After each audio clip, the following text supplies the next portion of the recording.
سورہ الممتحنہ رکوع نمبر 2 تلاوت. عسى الله أن يجعل بينكم وبين الذين عاديتم منهم مودة والله قدير والله غفور رحيم. لا ينهاكم الله عن الذين لم يقاتلوكم في الدين ولم يخرجوكم من دياركم أن تبروهم وتقسطوا إليهم إن الله يحب المقسطين. إنما ينهاكم الله عن الذين قاتلوكم في الدين وأخرجوكم من دياركم وظاهروا على إخراجكم أن تولوهم ومن يتولهم فأولئك هم الظالمون. يا أيها الذين آمنوا إذا جاءكم المؤمنات مهاجرات فامتحنوهن الله أعلم بإيمانهن فإن علمتموهن مؤمنات فلا ترجعوهن إلى الكفار لا هن حل لهم ولا هم يحلون لهن وآتوهم ما أنفقوا ولا جناح عليكم أن تنكحوهن إذا آتيتموهن أجورهن ولا تمسكوا بعصم الكوافر واسألوا ما أنفقتم وليسألوا ما أنفقوا ذلكم حكم الله يحكم بينكم والله عليم حكيم. وإن فاتكم شيء من أزواجكم إلى الكفار فعاقبتم فآتوا الذين ذهبت أزواجهم مثل ما أنفقوا واتقوا الله الذي أنتم به مؤمنون. يا أيها النبي إذا جاءك المؤمنات يبايعنك على ألا يشركن بالله شيئا ولا يسرقن ولا يزنين ولا يقتلن أولادهن ولا يأتين ببهتان يفترينه بين أيديهن وأرجلهن ولا يعصينك في معروف فبايعهن واستغفر لهن الله إن الله غفور رحيم. يا أيها الذين آمنوا لا تتولوا قوما غضب الله عليهم قد يئسوا من الآخرة كما يئس الكفار من أصحاب القبور. سورہ ممتحنہ رکوع نمبر 2 ترجمہ کنز الایمان. قریب ہے کہ اللہ تم میں اور ان میں جو ان میں سے تمہارے دشمن ہیں دوستی کر دے اور اللہ قادر ہے اور اللہ بخشنے والا مہربان ہے. اللہ تمہیں ان سے منع نہیں کرتا جو تم سے دین میں نہ لڑے اور تمہیں تمہارے گھروں سے نہ نکالا کہ ان کے ساتھ احسان کرو اور ان سے انصاف کا برتاؤ برتو. بے شک انصاف والے اللہ کو محبوب ہیں. اللہ تمہیں انہی سے منع کرتا ہے جو تم سے دین میں لڑے یا تمہیں تمہارے گھروں سے نکالا یا تمہارے نکالنے پر مدد کی کہ ان سے دوستی کرو اور جو ان سے دوستی کرے تو وہی ستمگار ہیں. اے ایمان والو، جب تمہارے پاس مسلمان عورتیں کفرستان سے اپنے گھر چھوڑ کر آئیں تو ان کا امتحان کرو. اللہ ان کے ایمان کا حال بہتر جانتا ہے. پھر اگر تمہیں ایمان والیاں معلوم ہو تو انہیں کافروں کو واپس نہ دو، نہ یہ انہیں حلال نہ وہ انہیں حلال، اور ان کے کافر شوہروں کو دے دو جو ان کا خرچ ہوا، اور تم پر کچھ گناہ نہیں کہ ان سے نکاح کر لو جب ان کے مہر انہیں دے دو، اور کافرنیوں کے نکاح پر جمے نہ رہو اور مانگ لو جو تمہارا خرچ ہوا اور کافر مانگ لیں جو انہوں نے خرچ کیا. یہ اللہ کا حکم ہے اور وہ تم میں فیصلہ فرماتا ہے اور اللہ علم و حکمت والا ہے. اور اگر مسلمانوں کے ہاتھ سے کچھ عورتیں کافروں کی طرف نکل جائیں پھر تم کافروں کو سزا دو تو جن کی عورتیں جاتی رہی تھیں غنیمت میں سے انہیں اتنا دے دو جو ان کا خرچ ہوا تھا، اور اللہ سے ڈرو جس پر تمہیں ایمان ہے.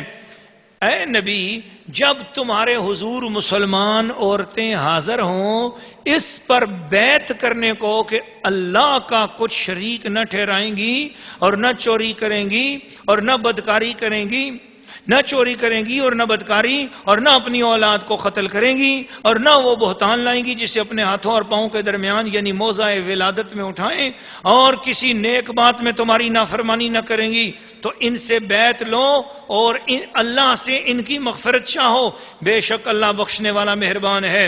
اے ایمان والو، ان لوگوں سے دوستی نہ کرو جن پر اللہ کا غضب ہے اور وہ آخرت سے آس توڑ بیٹھے ہیں جیسے کافر آس توڑ بیٹھے ہیں قبر والوں سے. سورہ ممتحنہ رکوع نمبر 2 تفسیر. اس میں پہلے تو یہ بتایا گیا کہ غیر مسلموں، بے دینوں، بد مذہبوں اور جو معاند محارب نہیں ہیں ان کو نہ چھیڑو. جو تمہیں چھیڑتے نہیں تم ان کو نہ چھیڑو، اور جو تمہیں چھیڑے تو پھر اس کو نہ چھوڑو. عورتیں اگر مسلمان ہونے کے لیے آئیں تو عورتوں کی خوب عقائد کے لحاظ سے جانچ کر لو. میں افریقہ میں گیا، ایک گھر میں تو ایک اس نے کہا جی کہ یہ میری بیوی مسلمان تو ہو گئی ہے مگر چرچ جانا چھوڑا نہیں اس نے، یہ ہر اتوار کو سروس میں جاتی ہے، تو میں اس کو کہتا ہوں کہ تم نہ جایا کرو، تو اس نے کہا تمہارے مذہب میں تو سب کا احترام ہے تو اس لیے میں تو جاؤں گی، تو اب مجھے اس میں سے اولادیں بھی ہو گئی ہیں اور یہ بچوں کو بھی لے کر چرچ جاتی ہے، میں کیا کروں؟ اچھا وہاں تو ظاہر ہے کہ بیگم کو مار سکتے نہیں ہیں اور سمجھا بھی اس طرح نہیں سکتے، آپ ڈرائیں گے دھمکائیں گے تو وہاں پر تو وہ فوراً کورٹ میں چلی جائیں گی، اور کورٹ جو ہے نا پھر وہاں پر مقامی لوگوں کی سائڈ زیادہ لیتی ہے، نا انصافی کی عدالتیں ہیں وہاں تو اس لیے وہ ڈرتا ہے کہ اب میں کورٹ کچہری بھی نہیں کر سکتا اور میں خود بھی ایسا کوئی قدم نہیں اٹھا سکتا، کیا کروں؟ میں نے کہا کرو کیا، تمہارے گھر میں فلموں کی سیڈیاں اور ڈی وی ڈیاں کتنی ہیں؟ کہنے لگا اتنی زیادہ تو نہیں ہے، بس 250-300 ہی ہوں گی۔ تو میں نے کہا 250-300 ڈی وی ڈیز جو ہے نا ان کو باہر رکھ کے جلا، اور 500 سیڑیاں نہ صحیح 50 سیڑیاں ہی علماء کے بیانات کی لے کے آ، اور عیسائیت اور اسلام میں کیا فرق ہے اس عنوان پر علماء کے بیانات لے کے آ اور گھر میں سنا۔ جب 30-40 سیڑیاں ہی سن لے گی نا تو خود بخود اس کو حق اور باطل میں سمجھ آ جائے گی۔ تو لائے سیڑیاں گھر میں انڈین فلموں کی اور دنیا بھر کی فلموں کی، تیرے گھر والے دیکھیں ہر وقت فلمیں، پھر تو دیکھے اور پھر تو سمجھے کہ جناب علی یہ ان کی تربیت نہیں ہو رہی اور یہ دین کی باتوں کو سمجھ نہیں رہے، تو دین کی باتوں کو کیسے سمجھیں گے؟ تو نے خود ہی دین کا رستہ بند کر رکھا ہے۔ اللہ تعالیٰ نے اس کے دل میں کوئی بات ڈال دی، اس نے کہا جی یہ ابھی تھوڑی تھوڑی کر کے جلاؤں گا، ایک دم جلایا تو بہت کچھ مسئلہ ہو جائے گا۔ میں نے کہا بہرحال ان کے اوپر ڈبنگ ہو سکتی ہے اچھی، اور کوئی چیزیں ڈبنگ کرا لو، کوئی اور چیزیں اس پہ کر لو، اس کا اچھا استعمال بھی ہے۔ تو بہرحال اگر اس میں کوئی مفید چیزیں ہیں تو پھر وہ تو نہ جلاؤ، لیکن جو مفید نہیں ہے اسلام کو فائدہ نہیں دیتی پھر ان کو خام خواہ کیوں آپ نے رکھا ہوا ہے؟ بہرحال اس کا رابطہ ہم نے پھر جوہانسبرگ میں، ساؤتھ افریقہ میں جوہانسبرگ کے اندر ایک اسلامی جو گروپ تھا ان سے رابطہ کرایا کہ بھئی ان کو آپ اسلام اور کرسچینٹی کے حوالے سے کوئی باتیں بتاؤ تاکہ اس کی جو عورت ہے یہ ٹھیک ہو سکے۔ تو کچھ جو ہم سے ہو سکا تھا ہم نے جو کچھ اس سے بات کرنے سے کی، لیکن ابھی تو اس کا دماغ جو ہے نا ایک چیز میں بیٹھے ہوا تھا، تو اتنی جلدی وہ کہاں ماننے والی تھی۔ لیکن ہم آ گئے تو کوئی آنے کے 6-7 مہینے کے بعد اس کا فون آیا۔ ایک دن اس نے کہا جی کہ الحمدللہ اللہ تعالیٰ کی مہربانی سے اب میری بیوی نے چرچ جانا چھوڑ دیا ہے۔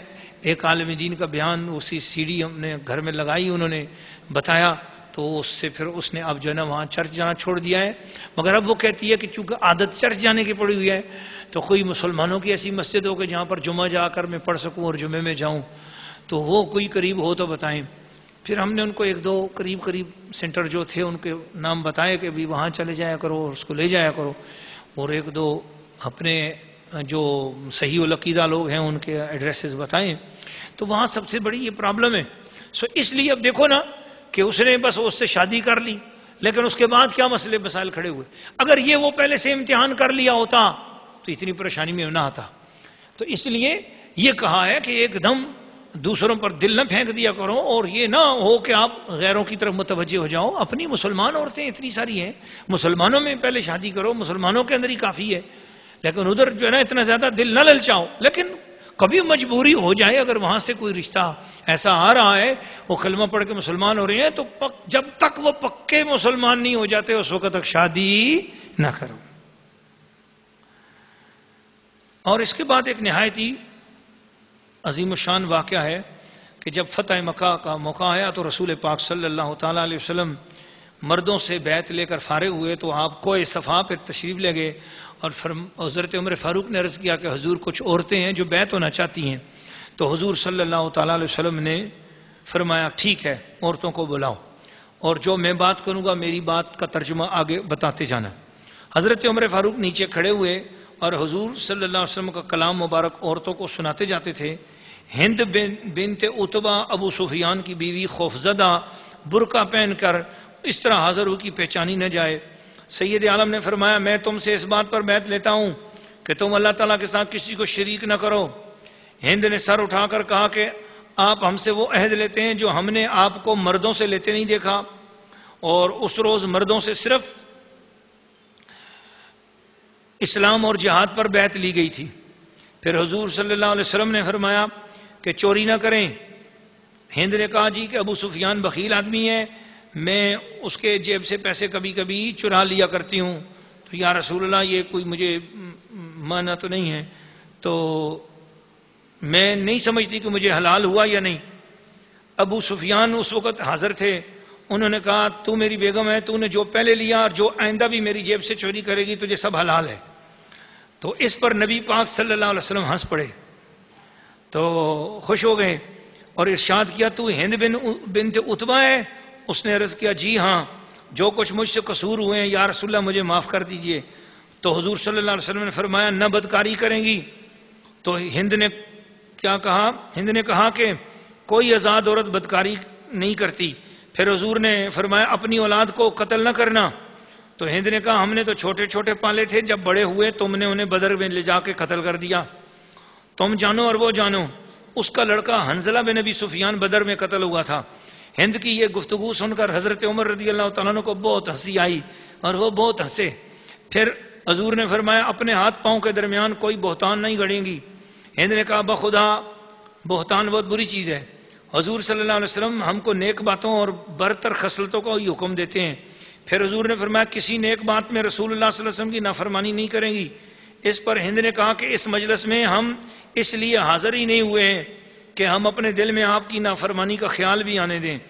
عورتوں نے جب ان تمام امور کا اقرار کر لیا تو حضور نے فرمایا گنو کتنی عورتیں ہیں جنہوں نے غلامی مصطفیٰ کا پٹا ڈائریکٹ میرے ہاتھوں سے بیعت لی ہے اور بیعت لی ہے. کتنی ہیں؟ تو عورتوں کو گنا گیا تو 457 عورتوں نے حضور سے بیعت حاصل کی. تو اس کا مطلب یہ ہوا کہ بیعت کی بیعت جائز ہے اور عورتیں بھی بیعت ہو سکتی ہیں اور بیعت ہونا ضروری ہے. بیعت کے ذریعے ہی فیض ملتا ہے. اس بیعت میں سید عالم صلی اللہ علیہ وسلم نے مصافحہ نہ فرمایا، یعنی حضور نے اپنے ہاتھ کا فیض تو دیا مگر اپنا ہاتھ عورتوں سے چھوا نہیں اور عورتوں کو دست مبارک چھونے نہ دیا. بیعت کی کیفیت میں یہ بھی بیان کیا گیا ہے کہ ایک قدحہ پانی، ایک بڑا سارا پیالہ تھا، اس میں پانی ڈال دیا گیا اور اس پانی میں جانے دو عالم روح قرآن جانے قرآن اصل ایمان صلی اللہ علیہ وسلم نے اپنا دست مبارک ڈالا. پھر اسی میں عورتوں نے بھی اپنے ہاتھ ڈالے. یہ بھی کہا گیا کہ بیعت کپڑے کے ذریعے بھی لی گئی. حضور صلی اللہ علیہ وسلم نے کپڑا بچھا دیا، عورتوں نے کپڑا پکڑ لیا اور حضور نے اس کپڑے کو اپنے ہاتھ میں پکڑا اور ان کو بیعت کیا. اور بعید نہیں کہ دونوں صورتیں عمل میں آئی ہوں. مسائل سن لیجئے کہ بیعت کے وقت مخراج کا استعمال بھی مشائخ کا طریقہ ہے. یہ بھی کہا گیا کہ یہ حضرت علی المرتضیٰ رضی اللہ تعالیٰ عنہ کی سنت ہے. خلافت کے ساتھ ٹوپی دینا مشائخ کا معمول ہے. اور کہا یہ بھی گیا کہ نبی کریم صلی اللہ علیہ وسلم سے منقول ہے کہ عورتوں کی بیعت میں اجنبیہ کا ہاتھ چھونا حرام ہے. بیعت زبان سے ہو یا کپڑے وغیرہ کے واسطے سے ہونی چاہیے.